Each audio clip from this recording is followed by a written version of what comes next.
Right, okay, welcome back to the YouTube. Today we've got push on the agenda. I was supposed to have Pearson today, but I think he's backed out because he thought I was filming. He blamed it on some sort of little neck thing. I will get him in soon. It'd be nice to get him on YouTube and see what I'm up against. Me and Pierce are going to be competing against each other in September. We're actually very close, we're good friends, but having that level of competition, but also as close friends, also wanting each other to do well. Similar sort of situation with Aaron, which also I want to clear up, by the way. There's no beef, nothing's happened, just our splits and the way things have changed in terms of mine and Aaron's training just means it's been almost impossible to get that in. So gone our separate ways, started training ourselves, and then I've picked up Pierce sort of along the way.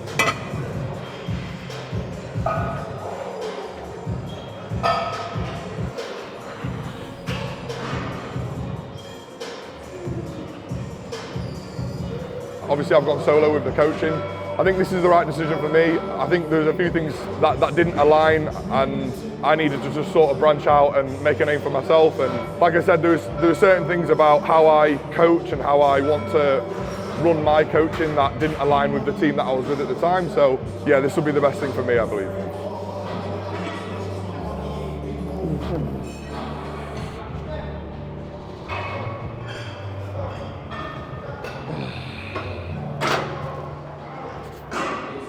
I'm actually going to work at that. I think I'm going to work at that. 2.5 plates on the press as my first exercise. It's because I'm off. I've thought this is a good opportunity with me coming off cycle and naturally my strength declining to reset all my lifts and just really think about what it is that I'm doing, and again put tension through the target muscles, and just I think it's good practice just to do this every now and again. Just reset everything, see if you can get more out of the weight you were previously using, and that's exactly what I'm doing here.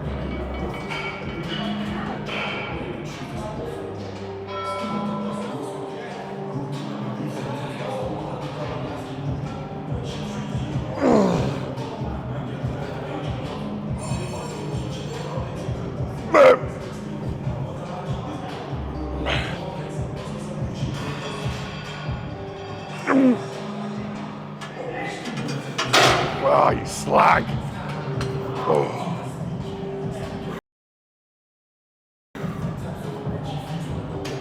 I'm blaming that set on not getting that far, like that blah, blah, blah. Blah, blah, blah. Fuck me, I can't speak today. Not getting that last rep because my hands are slippy.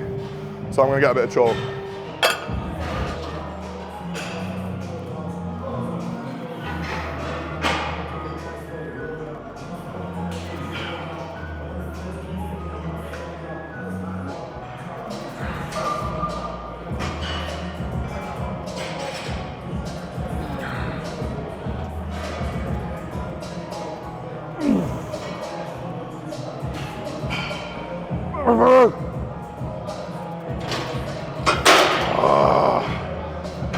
It's mental really, isn't it, when you think about it? Like what, I've got a plate and a 15 on there, either side. And I'd consider myself like a fairly advanced lifter, not strong at all. And I think this is, you know, Pierce is exactly the same in fact. And it'd be interesting getting a video in with him at some point, is that the amount of weight he moves for the size of him, and Pierce is big. It just doesn't correlate. Like he's relatively weak in comparison to the size of him and the amount of muscle he's got, but it just goes to show it's how you manipulate the weight and you use it to create the stimulus to then develop tissue and muscle. Have you noticed? I've not done the skin fade. I'm killing it. I'm done with the skin fade, mate. This is what he's going like that behind the camera. No more skin fade for me. It doesn't suit me. I've got a weird shaped head.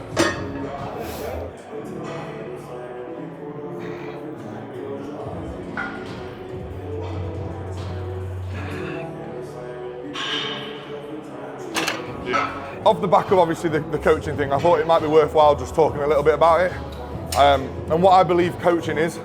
And in my opinion, what it isn't is just clicking and pointing and telling people what to do. One of the reasons why I did want to go it alone is because I wanted to create a name for myself and the way that I coach and approach coaching with my clients. And it's about building a relationship. Like, I think that's so important. It doesn't matter what you know. If you can't work with an individual and get the best out of them to apply what it is that you're telling them, then it doesn't matter. Like, it's meaningless. And that's about learning an individual, creating a relationship with them, knowing what triggers them, knowing what motivates them, encourages them, and getting the best out of an individual.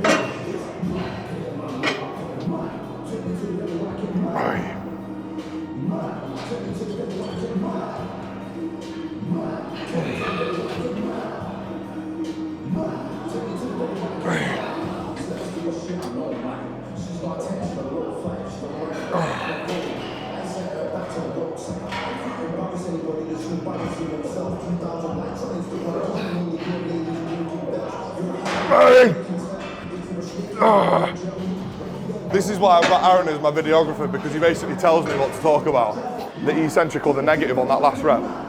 And I really do believe that there is so much to gain from that eccentric, the negative, especially towards the end of the set when there's no more, when you know that you're definitely not going to get another rep. Like there's a little bit left there to totally just obliterate the muscle, but in a very safe way that you're missing out on if you just drop the weight from the top.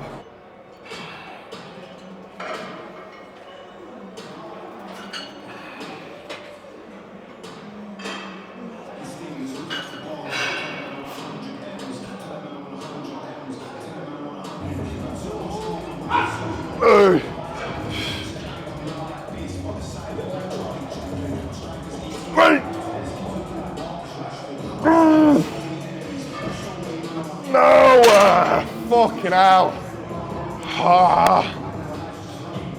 It's so close that you're missing out on if you just drop the weight from the top. Just drop the weight from the top, the weight from the top, from the top. No!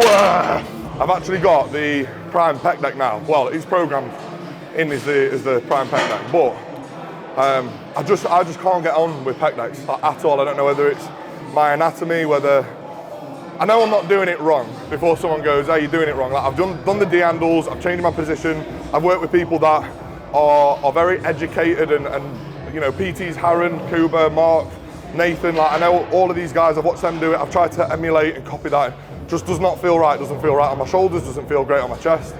And I think, again, this is just one of those things where just because you programmed the movement and it's amazing for everyone else, or most people, doesn't mean it's great for you. And I would get so much more from doing the cuff flies, which I'm about to go and do, than force that movement. I mean, I've got cuff flies in my other push session, but someone would go, oh, well, you want another variation of a fly, that's why you do the prime. Why? What, just because it's another variation? If you're getting good progress on the cables, have it in twice.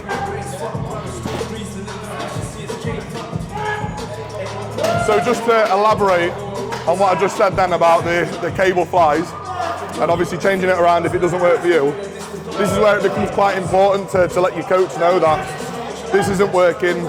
Send them form videos, they might want to analyse it and just make sure that they agree with you in terms of like the form and how you're trying to execute things, and then from there you'll probably come to an agreement that this is probably better suited for you and that they're happy for you to do this twice, or you know, instead of having that rotation, have it in twice. So on that note, Nathan, I'm doing cables twice, mate.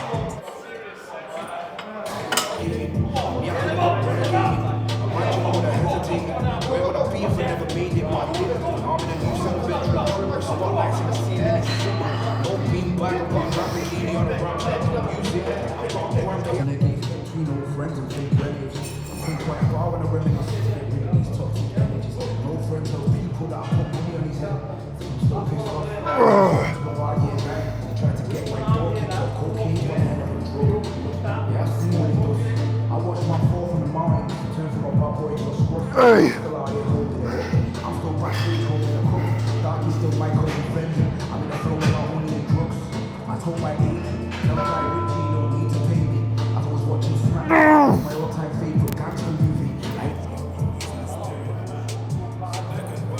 Yeah, not bad. This t-shirt's not doing bits like. I need something really big and oversized like gas.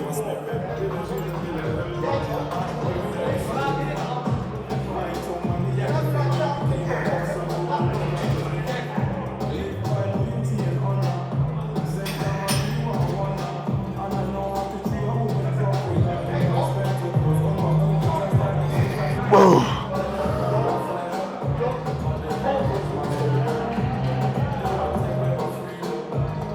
Hey.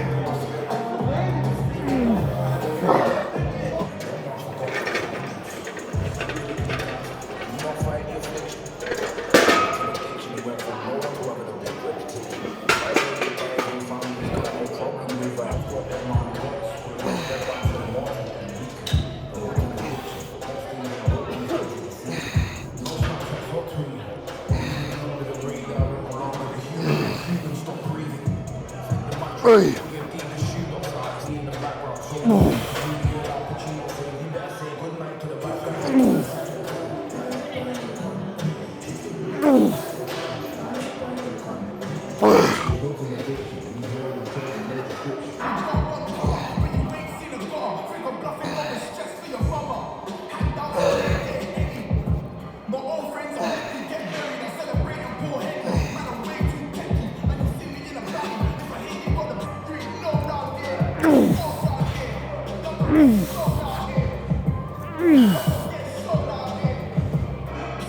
Oh, no. Week 5 now since I've not come off cycle, but I'm TRTing, and I get blood work done next weekend. Sorry, next weekend, or next week will be week 5, and then get blood work done. That'll come back on the 6th week, and to be honest, I reckon we'll be in a good spot. Like, I feel great. I've taken care of like supplementation. I've stayed fit, hydrated. Like I've ticked all the boxes really, especially within the recovery phase. I think that I might have been lacking towards the end of the off season, but I've picked up on that throughout this phase, and then hopefully we'll be in a good enough spot to push and crack on with prep, which will start, well, yeah, ideally in like the next 2.5, 3 weeks, and then the first show is the 3rd of September, the MK Classic, the first weekend in September. So yeah, should be good.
Right, yeah, that's a wrap. The next time you'll see me, I should have had the blood work, I should have the results, which I'll go over. And then hopefully I can get back onto it and straight into prep. I'm looking forward to it in a bit.